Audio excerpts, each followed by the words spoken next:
I'm Susan Roberti, and welcome to Let's Talk Tail Waggers. This is my first Zoom, and I'm so excited. I'm coming into the future, like the young kids. And my guest today is Bob, and I love him. I get millions and millions of emails on my tablet, and you're always finding homes for animals. You're a wonderful human being, Bob. I really and truly love you. Well, you're very kind. Thank you, Susan. You're welcome. So what are we going to talk about? Well, we had a couple of things, but first I want you to say hello to one of your favorite return guys, little Shane, who's been on. This is now his third time on Tail Waggers. Yeah, and he's happy to be here. He's getting all white in the face. How old? Oh, yeah, well, he's probably 15 now. Wow. Yeah, but he's doing well. Is he still sleeping with you? Yes, yeah. He was diagnosed with stomach cancer about 7 or 8 months ago and given 3 to 6 months. But you wouldn't know it, and I'm hoping it's a misdiagnosis because he's doing great and loves his brothers and sister. Yeah, well, how many brothers and sisters does he have? Well, I can't say publicly, but there are other dogs and cats. I did lose one of my old girls last month, Mia, at the age of 17, but she had a wonderful life. So thank you for asking. That's sweet. That's sweet. I know it breaks your heart when you have to say goodbye. Oh, it's terrible. Yeah. But there's a satisfaction to knowing that they were rescued. You gave them a good life. You loved them. They loved you. And it was just a good time together. And what their life might have been like if you hadn't rescued them is a good counterpoint to consider. Yes, that's true. I have to tell people that when they lose a pet.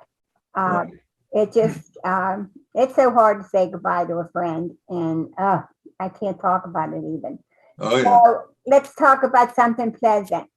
Well, you and I emailed back and forth on 3 things. One is animal rescue work in general, specifically at Animal Friends during the pandemic, which is a big deal. We emailed about humane investigations, yes, in your hometown too. And then wrapping it up with why spaying, neutering, inoculating, and licensing your pet is essential. You talked about finding homes. These are the ones that are loose on the street. Yeah, let's go with the first one. Well, the pandemic has upended everyone's life in every respect. Our work habits, how we shop, the sense of security that we felt before. So you maybe can identify a little bit with how the World War II generation was impacted, or the Depression generation was impacted by cataclysmic worldwide events. We had this with the pandemic, and I think we stood the test pretty well. I'm very proud of Bethel. Yes, absolutely. Absolutely. The cable TV network continued to provide good information. Thank you, Dave Cable, who runs it. And in the animal rescue and care world, all of the organizations locally continued to go forward. They had to adapt. Many people, we know this because it's all over the news, look to adopt a dog, a cat, or even domesticated bunny as a companion while they're home. And for many people, it allowed them to continue to function and stay emotionally stable as a result, whether it be individuals or couples or families. So a lot of adoptions. There's a fear now that some of these animals may be returned to shelter once people return to work, but I don't think that the early indications is that that's not the case. Return to shelter is no greater than it was during normal times. But the big story is twofold. One is that many, many, many animals were adopted. A lot of times shelters were cleared, and it made room for other animals to come in from foster wherever and find homes. And the second part, and we can maybe finish this topic with this point because I think it's important. I'll speak to Animal Friends as an example.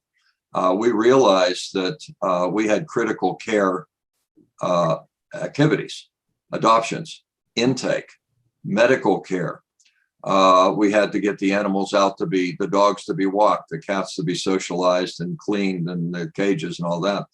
And if we got one COVID case, it shut down a department. So our medical department would, for example, be shut down if we had even one COVID case, because everyone would have to quarantine. So very intelligently, the management at Animal Friends divided every department into two teams, like the old TV show, the A team and the B team. And they worked alternate days. And so therefore, if somebody did develop COVID in one of the teams, the other team could take over and they wouldn't have to shut down the department. Yeah, that was scary. Yes, exactly. Until Because a lot of those things are life-threatening activities if they're not done. Yeah, and they have to be done. There's just, Sure. yeah. If you find an animal running loose and you bring it to the door hurt or whatever, and you bring it to Animal Friends, and we say, sorry, we're shut down for COVID, do something with it. What are you going to do? So this way we're able to continue to function. That's wonderful. And the second topic? Well, the second topic is humane investigations, and that is a real consideration everywhere. You and I touched on this on a previous show, but it's been some months, and it hasn't changed. We have probably, I'll generalize the number, but we have upwards of 3,000 humane investigation calls a year at Animal Friends. Wow. We now have 2 humane investigation officers. They are not armed. They are police officers. They're sworn in. They're fully trained, but intentionally they're not armed. They're not out there to have gun battles with the bad guys. They're out there because the predominance of the calls are about neglect, not abuse. And the neglect comes about because many people just don't understand. Just as, you know, there are no tests to have children. You know, there are no readiness tests to allow you to have children. There are no readiness tests to allow you to adopt or buy an animal. So the shelters try to do a good job of matching, but people sometimes just don't know, even with good intentions. So a lot of the humane investigation laws or activity is informing people of the regulations and the laws that are meant to protect the animals and protect them. I'll give you a quick example. In cold weather, freezing temperatures, freezing being 32 degrees Fahrenheit, you cannot leave a dog out more than a half an hour on a lead. You must provide food and water. In high temperatures, same rule. A lot of people don't know that. Leave the dog out all day. Well, they could die from a heat stroke in the summer. They could freeze in the winter. And so just going out and explaining that, people that have outdoor dogs all the time, well, I would argue that that's not a good idea. You know, you probably don't need to do that with the dog. Well, I hunt him in the fall, so he stays outside all the rest of the year. Let's rethink that one. That, you know, just for a few minutes, calm thought, that doesn't make a lot of sense unless you have a good place that's heated and protected from the elements for that animal. So it's going out and educating people, but there are some very, very bad cases out there. So probably if we have 3,000 calls, something of a few hundred, the nature of a few hundred, are for abuse and neglect, and even to the extent of dogfighting. And we have a lot of that locally. And it's tied in most cases to the drug trade. So it becomes a law enforcement issue, and we have to work collaboratively with local law enforcement. The police are ready to jump in. They don't want to see that happen either, especially when there's criminality involved. You know, and abuse is punishable by law. It can be a severe misdemeanor or a low-grade felony, depending on the degree of abuse. So you can go to jail for this in the ultimate, and definitely be sanctioned otherwise. Yes, I think we all agree with that for the really bad people. Yeah, it took a while to get that law, you know, to be able to punish people. Right. You know, taking the animal off the person was about the only thing you could do for the poor little thing. But, you know, we have to remember people are raised different ways than we were raised. Sure. Animals. And, you know, they just don't, like you said, they don't know, because dad said, oh, it's just a dog. Mom said, oh, it's just a dog. So they leave it out in the rain, you know. and Right. it's getting better, with programs. Well, it is getting a lot better. You are right, Susan. Mhm. We used to kill. Um, the numbers vary, it depends, but something like 11 million animals a year if you go back to the 1970s in this country. There's no way those are sample studies that are extrapolated out. But now, depending, we're in the area of 1 to 3 million. That's still a lot, but Yeah. quite an improvement. And one big thing is leash laws. Don't let them run loose. Secondly is spay and neuter, because the gold standard for controlling a population is spaying and neutering your pet.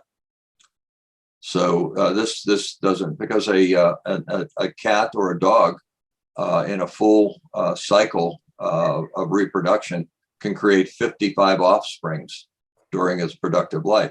And those 55 can create another 55. So you see exponentially. Mhm. So if you spay and neuter, you're eliminating, you're stopping that cycle. So you're doing a And responsible you're thing. stopping them from getting cancer. And that's exactly right. Exactly right. It's better for their health too. It truly is Yeah. for male dogs and female dogs. Right. So the humane investigations is a big deal. I would urge anyone who suspects, and by the way, let's maybe make a broader statement.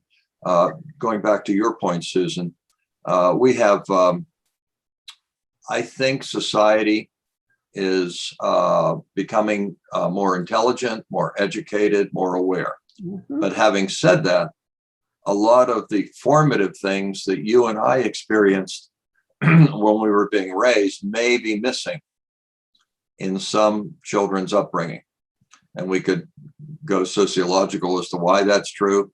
But the fact is that we don't have the rigid norms that you and I were raised with. Mhm. It's not necessarily bad, but we have to account for it.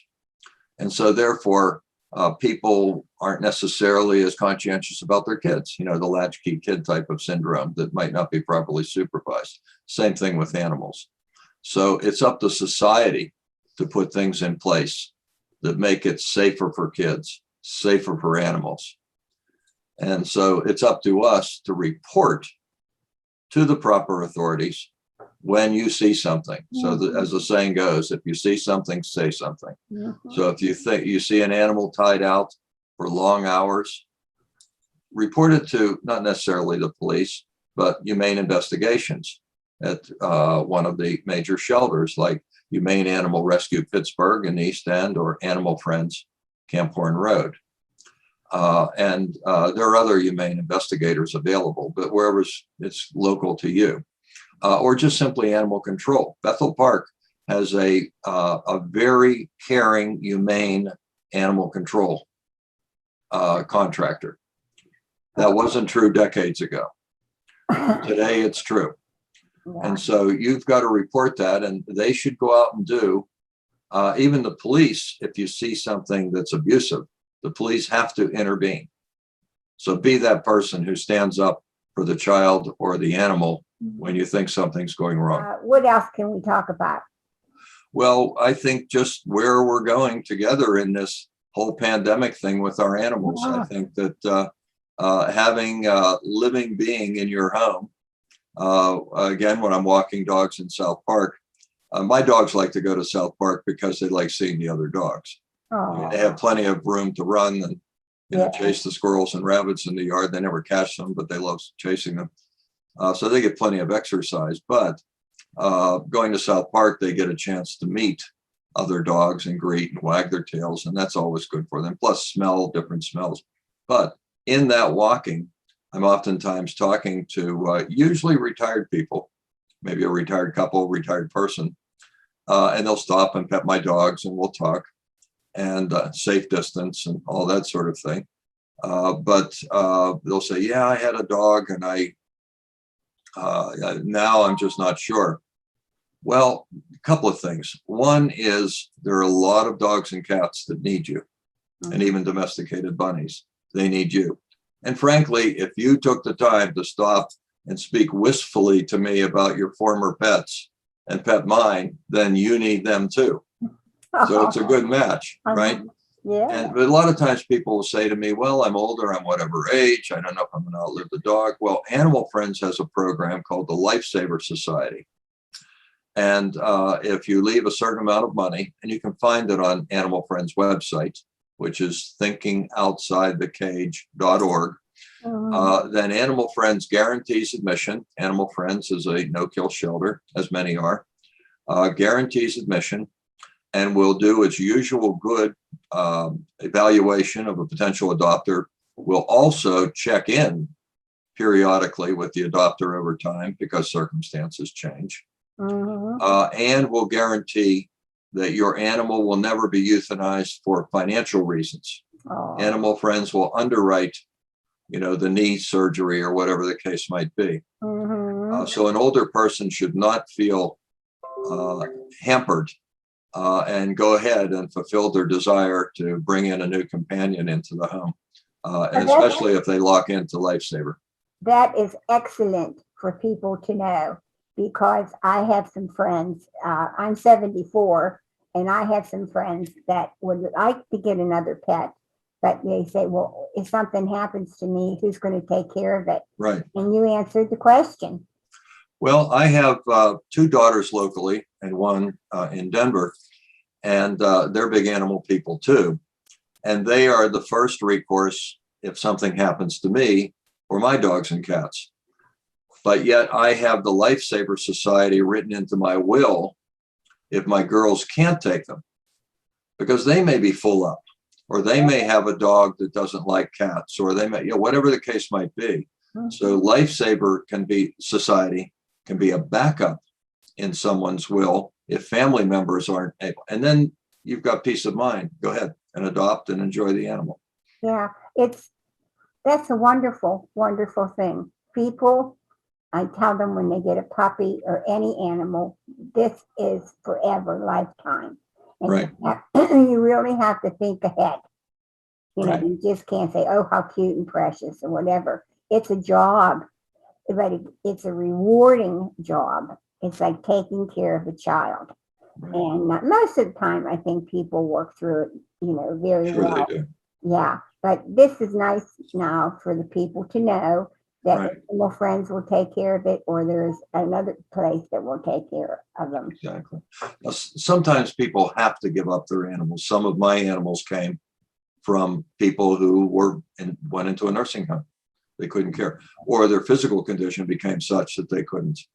And a caution is, because this happens too often, there'll be an ad on Craigslist that, free to good home, I can't take care of my animal any longer. That's a really dangerous thing to do, because that's where the dog fighters look for bait. And this big surly dog fighter doesn't come to your house. He sends his girlfriend. And you think she's a nice person, and you allow her to take. We're not qualified to evaluate people. We don't have the resources. We don't have the experience. Far better if you cannot take care of your animal any longer. You're right. It's a lifetime of the animal commitment, or your lifetime commitment. But if you legitimately can't take care of the animal, take it to a no-kill shelter that will do the right job. And they're not going to adopt it out to a dog fighter, because they know what to look for. Are they catching these terrible people with the dog fighters? Did they ever catch them? It's analogous to any other crime. Yes, they do, but they don't get them all. Are they catching bank robbers? Yes, but they don't get them all. So it's still out there, and it's out there in larger numbers. And it's oftentimes, as I said before, tied to the drug trade. Yeah. So there's big money involved. Exactly. They have their own underground newspapers. They publish their training regimens for their fighters. Oh my God. Oh yeah. And there's almost a pathway coming up. It's big in the South, but it's still here. Hate to generalize like that, but it is. Well, that's where Michael Vick had his facility, was in the South. And so there's a pathway for animals to come up through our neighboring states to the South into the Southwest PA area. And it's in the country, it's in rural areas, but it's also in the city areas. I don't know how anybody could stand hearing an animal scream, and getting hurt. It, I could sit and think about that forever, and there's just no way I can make sense of that. Why do you want to do that? It's the same people that sell heroin and fentanyl to kids. So it's, that you can't ascribe any kind of humanity to them. Yeah, they're sick. They really are sick. And some of the dogs that they get from those people are so sweet and Oh, timid. yeah. It just breaks your heart. Our county treasurer, John Weinstein, who took dog licensing to a state high level, he's looked at as the template for how it should be done by other county treasurers. Oh. You see his ads on TV, they're very creative. And so he had a former dog fighter, a dog that was a fighter, as the mascot.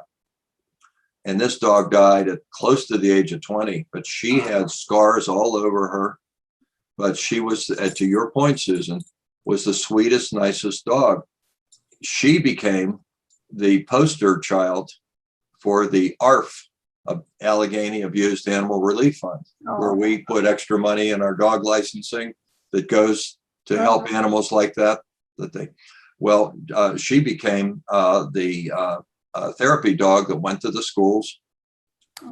Big pit bull girl that also dispelled the breed bias that sometimes people have. But she was a dog fighter, but she came out and she was retrained. Most of Michael Vick's dogs were able to be placed. And the few that weren't are now at Best Friends Animal Sanctuary out in Utah. Wow. What a story. Yeah, they didn't have to be put down. Wow. You never know until you try with an animal. Right. It's just unbelievable. It breaks my heart that people cannot understand what is going on out there with the dog fighting. And if you would even suspect that happening, call the police, because and like you say, wherever drugs are, that is. Right. That's the entertainment. And we'd urge people not to have breed specific bias. Rottweilers or German Shepherds or pit bulls. Pit bull is a throwaway term. It encompasses several different breeds. You know one when you see one, but it could be any one of 3 different categories. They're not bad dogs. They're just bad owners. That's a good motto. I like that one. Right. Yeah. There's no breed specific bias that's valid any more than there's an ethnic bias that's valid or a racial bias that's valid. So if it's wrong to do that to people, it's wrong to do that to dogs too. I think interacting with animals is no different than interacting and raising children. You explain things. The animals might not know English or whatever language you speak, but they understand your intent. And if you're using similar words all the time, my animals understand. They have a vocabulary. They can't say the words, but they understand what they mean. Yes, just because, as you said, I talked to them.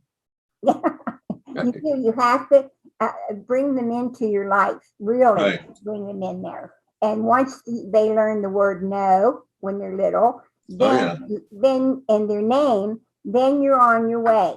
Right. To communicating with them, because and then comes drop it. And then after that they become you, and they just know. They just know what you need. Exactly. And I could never ever tell people how much I love them. Well, and what we're saying is all should be positive reinforcement. There's never a reason to hit, and certainly not to beat. One of my dogs has a blind eye and a big scar on it from being hit. I don't know the owner, and it's probably good that I never meet that person. And also a scar on the neck from either an embedded collar or being yanked too much. But he came out of West Virginia, but he's a wonderful dog. And it was just a mess, not housebroken when I got him. This was over a year ago. And just doing what you said, he's a good companion. Yeah. And how they love you when they look you in your eyes You know, Oh, yeah, yeah. exactly. And if you say, hi, baby, and they'll stop dead and turn around and Oh, yeah, open the exactly. front door, and oh boy, Right. you get love, love, love. But if Right. you don't communicate to them, they don't know how to do that. Exactly. Yeah, it's unconditional love. There's an old joke, but maybe worth repeating here. Lock your spouse and your dog in the trunk and go drive around for a couple of hours and open it and see who's happy to see you. Very good. Dog is very forgiving. Yeah, they are. They'll forget anything, and their little tails wag no matter Right. what. Right. And that breaks my heart too when I see them that they've been injured and starved, and they still wag their tail. Oh, yeah. Oh God, they're Well, forever forgiving. it's good that people care and they rescue them and they rehabilitate them and they find homes for them. Yes, And that's the happy note. yes, and it's a good thing that uh, we can teach and able people to understand that. You know, and Yes. if you don't want the dog, just don't tie it outside and walk away. Like you said, either call the police, call animal friends, call somewhere. Because if that's how you genuinely feel, then don't do the mean stuff to the dog. Right. Exactly. And don't drop the kitty cat off because it can take care of itself in the wilderness. No, it can't. A year and a half ago, I was walking the dogs in South Park once again, and I heard this cat just wailing in the high growth. It was the end of summer, and he was just wailing in this high growth over from where we were. And so got him to come out and took him to the local vet, and he was just covered with fleas. But he was not taking care of himself. He had been dumped, and he had been there for a few days, and he didn't know why he was there. He was waiting. And he didn't know how to fend for himself. He's a domesticated cat. So that's not a fair thing to do. Yeah, and they wait. They wait Yeah, to come right. back. And The happy ending, he's with a friend of mine now who has he has a wonderful life, and he's a Facebook actor. She posts his picture all the time. oh, some of them are so sweet. Yes, You know, exactly. yeah, they're pictures. Well, guess what? I know that's the time goes by. Thank you, I Susan, know for having us on. Yeah, it's time for us to say goodbye. And I want to say thank you to your buddy, your Well, son. thank you. Thank And you. I want to say thank you for coming so quickly to do a show, because I get so many nice compliments when people, my fans, see you, and I see them. They say, "Oh, he's a wonderful man," and I tell them, "Yes, he is," because he really knows what's going on. Well, I appreciate the chance to spread the word because we're all in this together, we and the animals.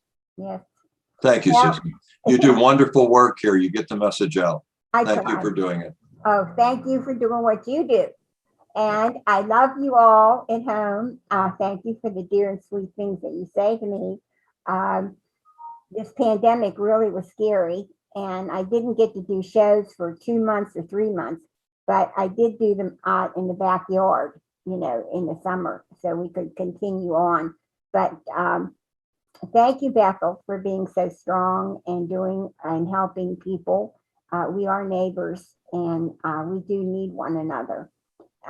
If you ever find a kitty or a dog, call the Humane Society, Animal Friends. They'll tell you what to do.